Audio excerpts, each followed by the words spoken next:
Hey guys, it's Addie, and today I'm going to be talking about my medical coding journey, how I got into it, the schooling, more so the educational side. This is going to be a two-part series. This video is just going to be more about the schooling and the education, my certification, study tips, the course that I took, exam tips. If you see me look at my phone, it's because I have like my notes for part 1 and then my notes for part 2. I'm not playing around. The next part will be more so about like finding a job, how long it took me to find a job, my job experience. I formatted it based on questions that I was getting on my TikTok. I posted, I guess I should start with that. I posted a couple TikToks, like 1 or 2 TikToks of like, oh, spend a day with me, day in life with medical coder, stuff like that. And people were really interested in asking questions of my schooling and exams. And I was answering questions on there, but it got to be a lot. And a lot of the questions were redundant. So I'd rather post this here on YouTube, and then if I get any more questions about it, I'll just direct people here. I hope it's not long because I would hate to direct people to a long ass video. I guess I should start with like, what is medical coding, or what does a medical coder do? Honestly, I think at this job that I'm at currently, it's shown me that medical coders do and have a lot more responsibilities than I was taught in my course. But just to sum it up, medical coders translate procedures and diagnoses and symptoms into alphanumerical or just numerical codes so that it's easier for medical billers, insurance companies, and healthcare data analysts to kind of digest and analyze. What credential do I have? I have the CPC credential, which is the Certified Professional Coder Certification. I got it through AAPC. It was all online, self-paced and everything. I know they have different versions where you can get like a live proctor. I didn't get that version. I just got the self-paced, like I did it on my time. When you bought the course, they give you like little modules and little quizzes and tests, and you just do it on your own time. I don't know how much it costs because I'm gonna be honest, my mom paid for it. I did not pay for this. I didn't even know that she paid for it. We didn't even have a discussion about it. One day she just kind of was like, go look at your email. And I see some random course and I'm like, what is this? I'm like, why would you pay for like a $1,500 course without telling me, like, without even asking me? Like, as I was in college, granted I dropped out of college later on, but that's neither here nor there. Buying a $1,500 course against my will and expecting me to do it was nuts. Like, granted I did it and I'm grateful for it now, but that was nuts. That was crazy. I feel like a lot of people choose the CPC. Even when I go to like job search, or if you ever look at like little job listings or the job descriptions, in the qualifications, the big 4 that I usually see are the CPC, Certified Professional Coder, RHIIII, which is the Registered Health Information Tech, and then RHIA, Registered Health Information Administrator, and then the CCS, which is Certified Coding Specialist. I can never remember those fuck me up. Those 3 are completely different. They're like 2 to 4 year programs, whereas the CPC, it's self-paced. You do it on your own time. There's not a specific length of time. I know that once you do buy the course, like the day you buy the course, you have a full year to complete it, and any time after, any months after the year, you pay additional fees monthly until you finish the course. So still self-paced, still on your own time, but there can be additional fees if you don't finish it within that year, which, to be honest, like, it's not hard at all, in my opinion. I think it was pretty easy. I think the hardest part was navigating the books. These are the books. You need 3 big books. These are the 3 big books. This is the ICD-10, which is the codes for like the diagnoses, the symptoms. This is the biggest book of them all. Like literally any diagnosis, any symptom that you could possibly think of. Like let's say you fell off a horse and it kicked you in the head. There, somewhere in here, there is a code for that. Let's say you fell off a building. There's a code for that. Second book that you'll need is a CPT book. You also need, it has to be up to date. These books are old. Like this one is 2021. This one's 2022. You need the current books because they update the guidelines and the codes every single year. So these are way out of date. But for the most part, you get the same codes, but I don't think that they'll let you take the test if you don't have the current books. So if you take the test in 2024, you need 2024 coding books. If you take the test in 2025, you need 2025 coding books. So this is the CPT book. This has all the procedure codes in it. And then the last book I don't have on hand. It's somewhere. I don't like the book. I don't know why I don't like it. It's called the HIIIII, HCPCS. It basically just has all the drugs, equipment, supplies that the providers, the doctors use. Sometimes opening and reading that book, it's just a foreign language because it'll have like the government names of the drugs, of the medications, and it's just so hard to look at. It's like I'm looking at a foreign language. It's still not hard. It's just my least favorite book. Luckily, I don't use it too often, but at this job I'm at currently, there's only like 10 codes that we use for certain medications, and I basically have them memorized, so I never really have to touch that book. Yeah, but like I was saying, the CPC is just, if you look at jobs, it is the main job. I mean, it is the main credential that you'll see that's required to get a job. So I think that's a lot of the time why people go for this one, because it's self-paced. You can do it on your own time. You don't have to wait 2 to 4 years necessarily to finish it or to do it. It shouldn't even take that long, honestly. There are prereqs for the AAPC CPC course. It's anatomy and physiology and medical terminology. You can buy them with the course. I had them with my course because, once again, my mom paid for it. But they were so simple. Or she didn't pay for the anatomy and physiology one because I took that in high school. I kind of already knew anatomy and physiology fairly well. For medical terminology, she did get me that add-on course. She shouldn't have, because basically you could just get a Quizlet. Like, you could literally just get a Quizlet and it will give you the same information. To this day, I'm still not amazing with anatomy and physiology and medical terminology, which I should be better at, and I still do practice when I can, just because it does help you when looking at the medical charts and coding the charts, but they're optional. They're just there to help you. But honestly, like, if you feel like maybe you're struggling in the anatomy and physiology, just getting like anatomy and physiology coloring book, you can get a digital one if you have an iPad, or you can get a physical book on Amazon. For medical terminology, like I said, Quizlet. Even anatomy and physiology, Quizlet. Like, there's too many free resources to pay. I don't know how much they're charging, but I know it's probably not cheap for those extra courses. So for study tips, first, I think it's just important to know how to navigate the book. These are big books. These are really big books. This, I can't even pick both of them up at the same time. These are huge books. And when you're taking the exam, I'll talk more about the exam later, but when you're taking the exam, you're gonna have these 3 books sprawled out all over your desk, and it's gonna be such a hassle. Like, if you don't know how to navigate them, if you don't know what you're doing, it can be so fucking annoying and overwhelming to have to navigate and flip through all these big, bulky books. So one thing, so of course, know how to navigate the book. 2, tab your books. Tab your book. I know the ICD-10 comes with tabs on them. I definitely recommend tabbing your books. For the CPT book, it didn't come with tabs, I don't think, or no, it did come with tabs, but I don't like the tabs that they have. They have the certain systems of the body, because the book is set up by systems of the body. Codes that start with the number 2 are all like the musculoskeletal system. Any that start with the number 3 is respiratory, 4 is digestive, and so on. So I just did it by numbers. They did it by like, oh, neurology, allergies, cardiology, digestive system. I don't want to have to read. I just want to know the numbers. So that's what I did.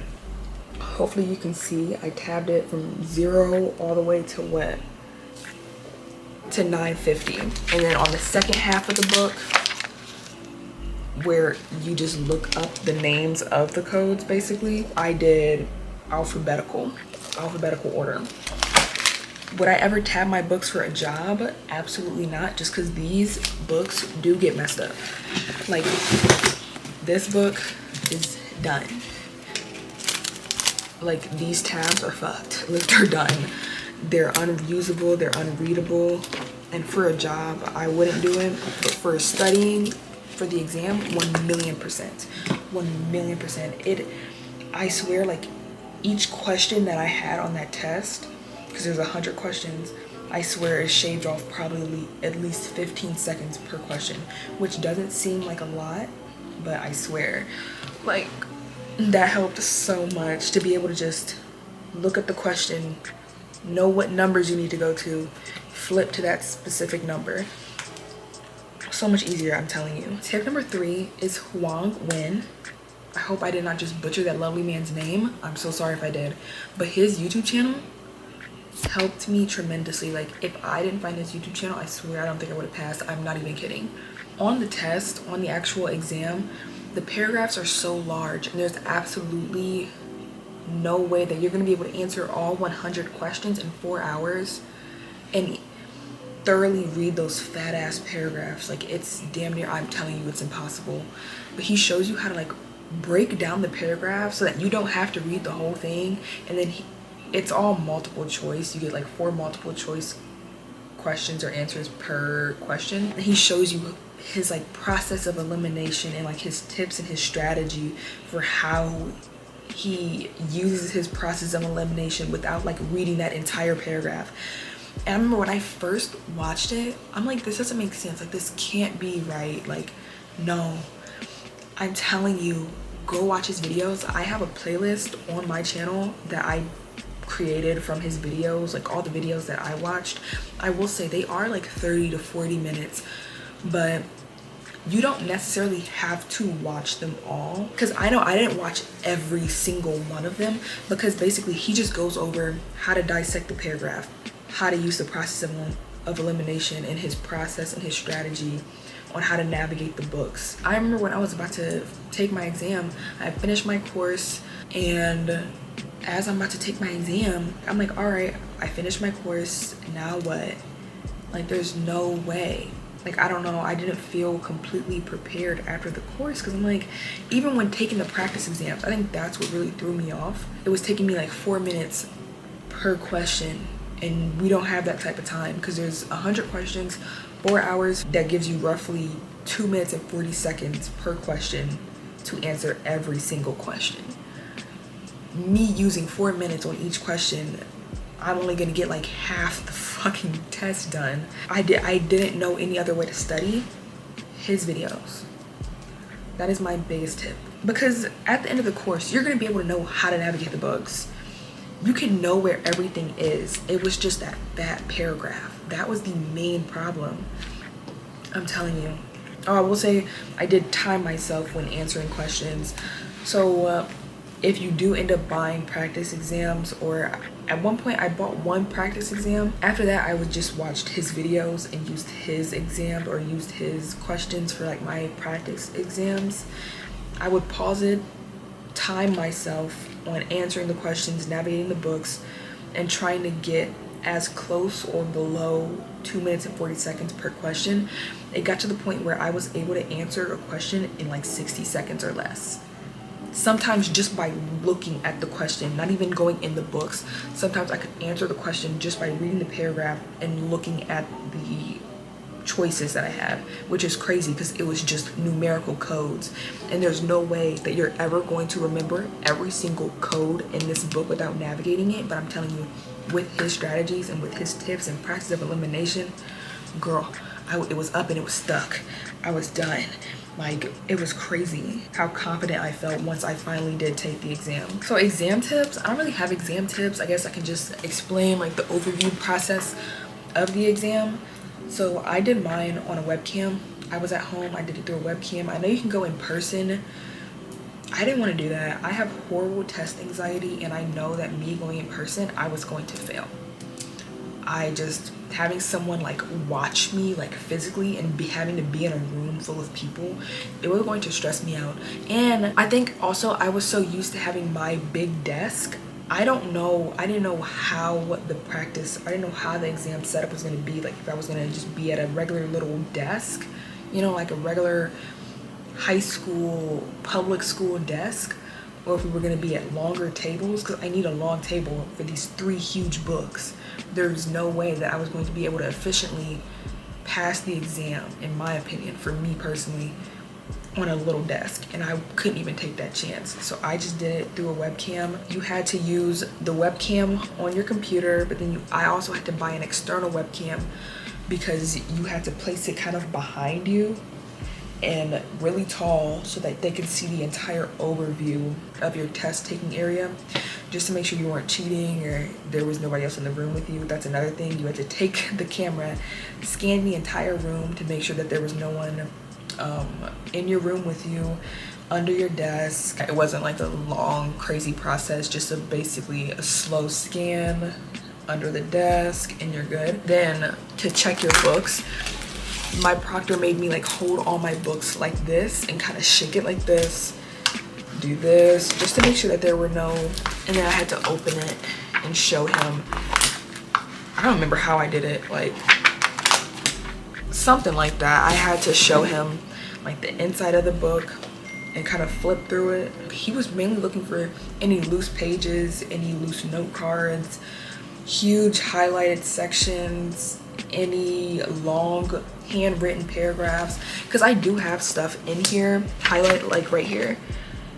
No, I didn't highlight that. That came highlighted. I do have stuff in here where I wrote notes next to certain codes.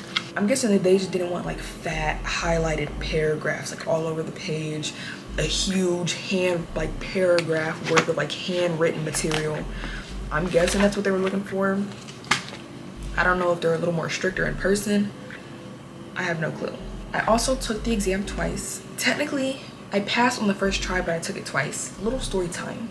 So when I took the exam the very first time, I was very confident, obviously anxiety. Like I was so anxious. When I watched that man's YouTube channel, I felt so confident. Like I was going through the answers like this. Like it was nothing. Like I said, you get 4 hours. There's 100 questions, roughly 2 minutes, 40 seconds per question. I got done in an hour and a half, which is like crazy unheard of. I'm telling you, if I did not watch his videos, I would not have passed.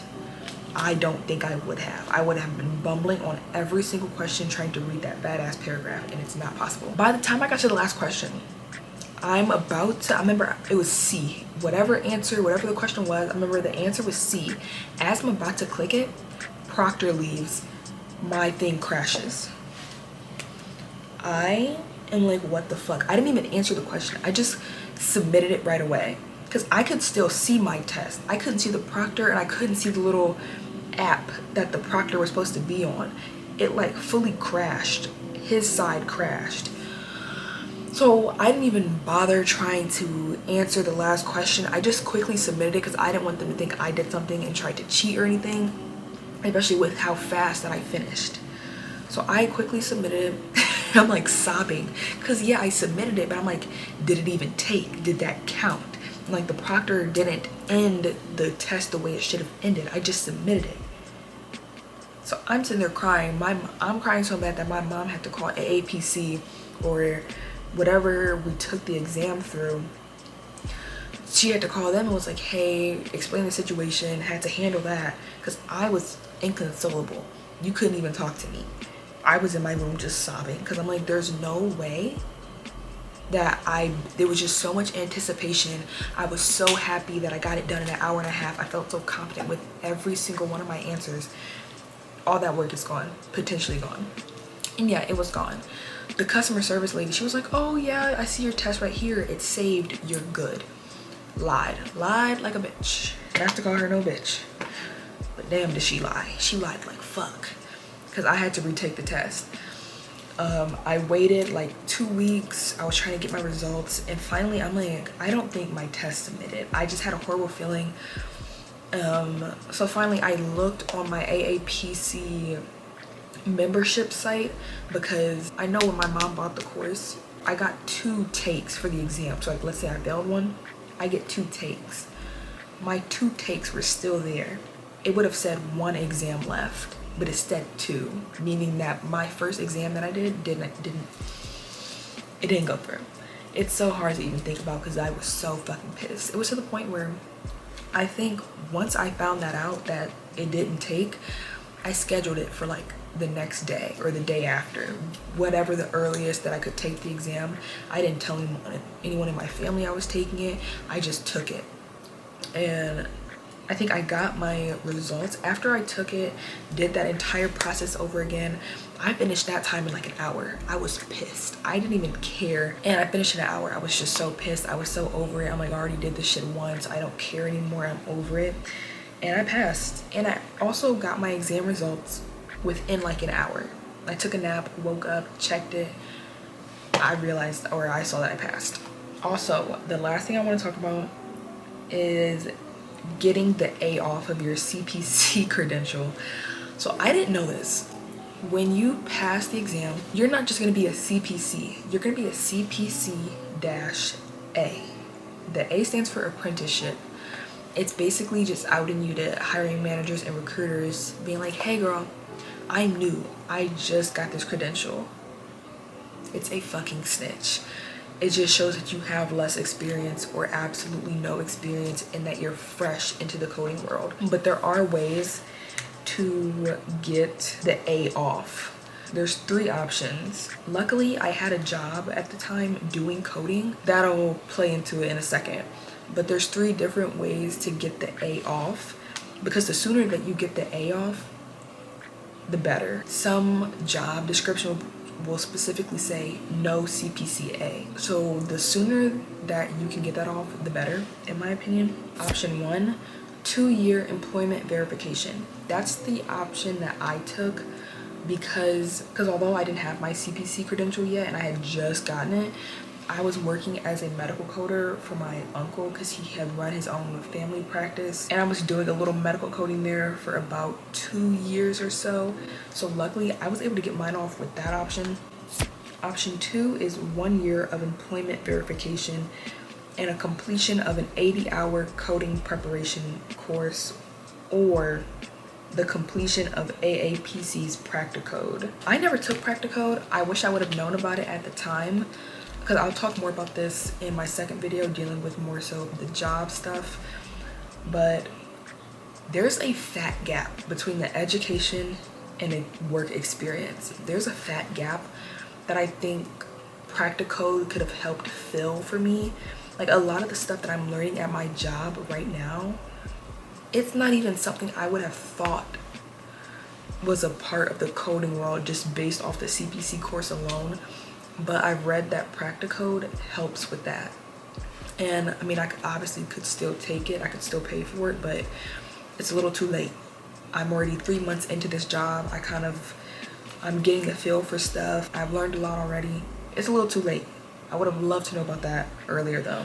So I definitely recommend the Practicode. And then the third option is the CPC course or the 80-hour coding course and the Practicode. So those are your 3 options. Obviously for most people, option 3 is going to be the way, taking that coding course and then doing the Practicode. Down below, I'm going to be linking the specific webcam that I use to take my exam, Huang Wen's channel, and also I don't know if I can link the playlist below or if I have to do it in like the little like up top and like the little circle, like the little eye with the circle. I don't know if I have to do it there, but I want to link the playlist that I made of Huang Wen's videos that helped me out. Yeah girl, I hope that helps. I hope that helps somebody. If you have any more questions, definitely ask me below. I do plan on making more TikToks about it, so definitely go follow me on TikTok to go see my day in the life. Make sure you like and subscribe and stay tuned for my part 2, because whenever you're seeing this video or whenever this video is posted, I'm hoping to be able to upload the second part within like the next 3 to 4 days after this video. I'm gonna go eat. Love you. I hope you will pass. I know you will pass. You will do just fine. If you watch his videos, you will do just fine. But yeah, love you. Bye.